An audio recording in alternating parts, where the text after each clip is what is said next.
but we shall see. This is the Irish NFL Show's NFC South preview. We turn now to the Panthers. Kieran, I'm going to start with you. You were talking when we were discussing the Falcons about dysfunction. The Panthers tend to plumb new depths in that regard because of the behavior of their owner, Dave Tepper. He has another new head coach in town, Dave Canales, highly rated offensive coordinator of this self-same division when he was at the Bucs last year, and kind of earned his shot based on what he did, particularly with Baker Mayfield, in terms of resurrecting his career in Tampa and leading them to the playoffs last year. But he needs to find a way to unlock Bryce Young. Otherwise, he's going to be heading for the exit door before you can say Tepper.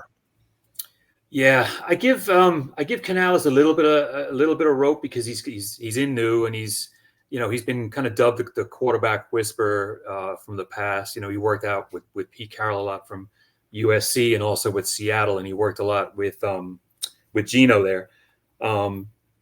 I was at the game where Tepper threw his drink. I was about 20 feet above him, and let me just say that some say it was you he was throwing at, but we're in a position to completely debunk that rumor here now. Yeah, I will completely. It was not me. That Panthers team that was out there against the Jags was pitiful. There was nothing anywhere. It was substandard quality across the field. I mean, when Adam Thielen is your star player, that's a problem. That team that showed up, it was the penultimate game of the season. They got shut out by the Jags. There was no energy. There was no enthusiasm. It was dreariness. The coach was. I was in the locker room. I was in the press conference afterwards. Bryce Young is not a very big person. He's barely 6 foot, probably about 200 pounds. He's not imposing. He's not physically imposing. His voice doesn't lend itself to be a quarterback that can, shout out orders or shout out instructions or even tell people to shut up. He is not that kind of quarterback. Panthers are in a real tough spot right now because at the back of their mind, they must know that he's not the guy that's going to bring us forward. They've done a little bit of work this season in the free agency. They spent a lot of money on the O-line because that's kind of their kind of recognition that, all right, at least if we can keep him upright and give him an extra half second to throw the ball or make a play, maybe that'll help him out. Maybe that'll show us that there is something we can work with. But the Panthers backed up the truck for 2 guards, Robert Hunt and Damian Lewis.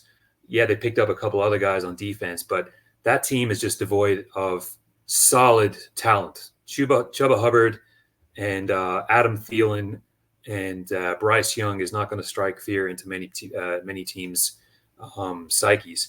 And again, the NFC South has an easier schedule than a lot of teams, but they still have to play the NFC East. The Panthers are in a real bad spot.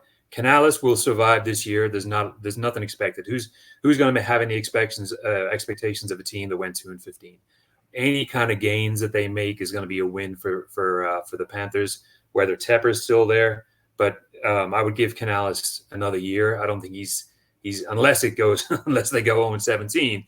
But I think that he's shown enough from the work that he's done with Baker and with Geno. He's got enough credibility to give himself more than 1 year. But the Panthers' problems are many and across the board. Their O-line is still, even with those free agency pickups, it's ranked I think it's 27th out of 32. So even with those big splashes, they're going to struggle to give Bryce any time to throw the ball, any time to make plays. And even if he does have time, who's he going to throw to? I mean, it's Adam Thielen, and it's, I know Jadeveon Clowney's back there trying to keep the score down a little bit, but it's going to be another lost season in Carolina. Their main focus there is going to be doing up the stadium, getting that facility back up to par. It's one of the oldest in the league. They're going to be aiming for a Super Bowl in about 4 or 5 years. That's going to be a lot of the focus from Tepper. Where will the focus be on the field? Will there be any more, will the player personnel department be picking up anybody late August when the cuts start coming through? That's going to be the real question. And will the Panthers be able to be competitive? I don't think so. 2-15 last year. If they managed to get to 4, I think 5.5 is the over/under. If they got to 4 wins, say 5, I mean, that's progress. But Bryce Young, I mean, they're in a real tough spot. They know he's not the quarterback going forward, but what do they do? Because they're stuck with him. No, we won't run the Chicago Bears fleecing of the Panthers. Obviously, we loved them as a franchise. Thanks for DJ Moore. Really appreciate that, and effectively for giving us Caleb Williams too. But the thing that's been killing them is, what they've shipped out in terms of getting rid of Christian McCaffrey, in terms of obviously losing DJ Moore, what they've managed to land in return. And you're looking around and you're saying, okay, Deontay Johnson, they picked up as a wide receiver. They desperately need weapons for Bryce Young, as Kieran was outlining there. Deontay Johnson is the guy that the Packers decided to get rid of when they chose between Pickens and Johnson. A dysfunctional pair between the two of them. It seemed to be a lot of enmity there, and there was only room for one of them. We've seen this movie before with the Steelers. Generally, when they let go of a wide receiver, you want to double check who you're getting. And the Bears, in turn, got fleeced when they took Chase Claypool on, and he fell through the net in Miami as well. And elsewhere, then we were all very enthusiastic about Xavier Legette when he got picked up. He's a guy who seems to have warmed the hearts wherever he's gone. Local guy rolling into the Panthers. His press conferences are already very, very entertaining, and he hasn't even had a chance to do anything on the pitch yet. But they need a win. They need one of these guys to hit. Otherwise, as Kieran said, it's going to be another grim season and another lost season. Yeah, absolutely. You look at the team last year, and dysfunctional is the absolute word. From top to bottom, this team is just not built to do anything in the NFL. I think they have potentially got marginally better, a smaller margin as you can kind of, measure. I mean, you mentioned some players, Deontay Johnson, Xavier Legette. Kieran mentioned the money they put into the guards to bring in. So they've obviously identified that they need to protect him, and they need to give him more weapons. I just don't think what they've done is really good enough, even in a division that we talked about being a bit weaker than the other divisions. There was a lot for this Panthers team to do to start making inroads into getting better.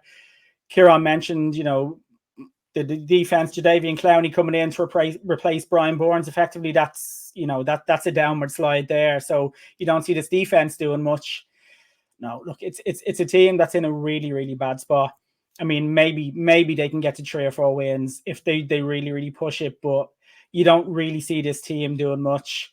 We talk about Bryce Young. What a tough start to the year to a season he had last season. When you go through his stats, I think he did 11 touchdowns to 10 interceptions, and you just worry that has this broken this kid. We've seen quarterbacks come in, sometimes you're unlucky, you come into the wrong situation. Your first season goes really, really badly. And then, as Sam Darnold was saying, you're seeing ghosts. Things just don't ever pick up from there.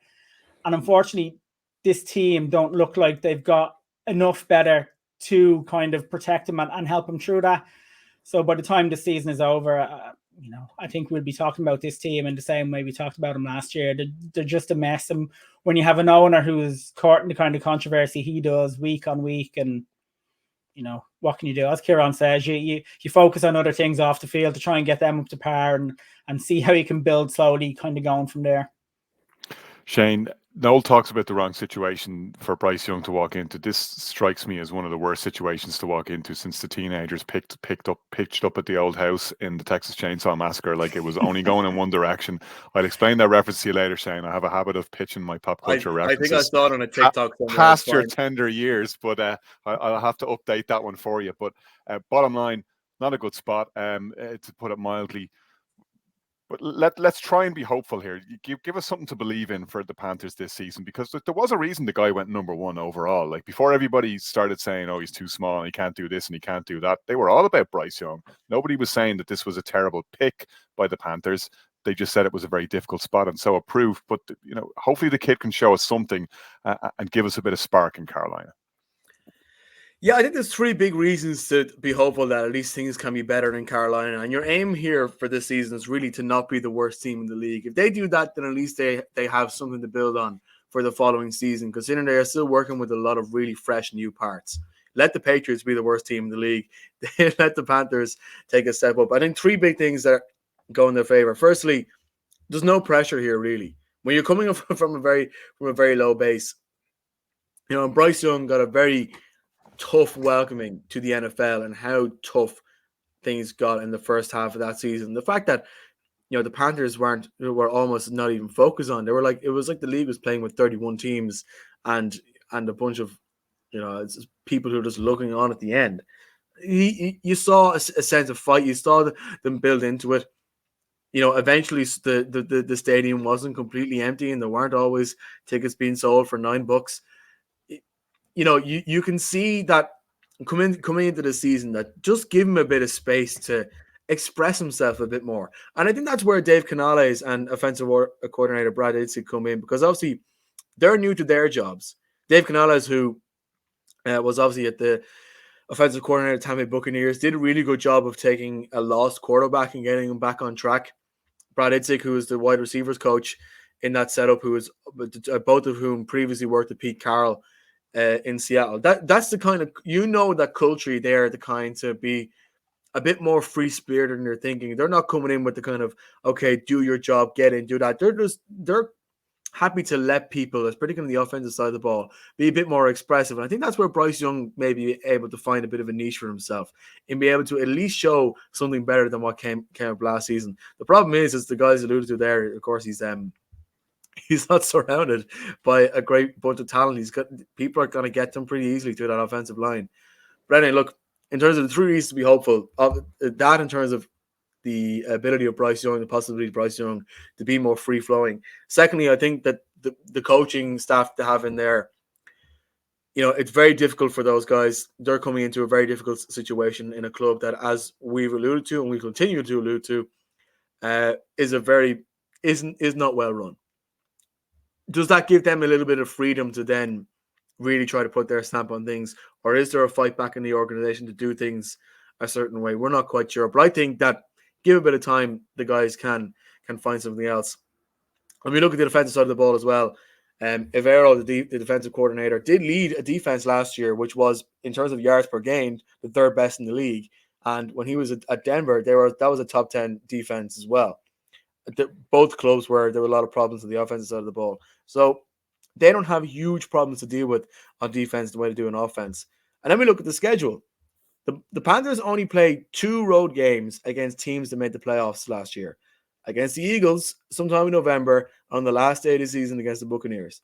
Every other game they have is either at home against, obviously, opponents of varying difficulty, or away against teams which are beatable on any given Sunday. Do I think that the Panthers are going to make a run? Do I think they're going to be even within a hair's breadth of making the playoffs? No. Do I think it's possible that they can end the season on 6 wins, which I think is maybe not the best case scenario, but pretty close to their ceiling? There is a chance. I'm not putting my money on it, but if you're looking for reasons to be hopeful, I think that's 6 wins. It's there. It's possible. It depends on a lot of good individual performances spread out over the season. You're not going to get a purple patch of 2 or 3 wins. You're not going to get a good month. You're going to get a couple of scattered individual performances where a defense shows out, where the rain means that something goes your way, where Bryce Young throws 4 touchdown passes on an odd good day, a la Mac Jones of the Patriots last year. Stuff like that really happen.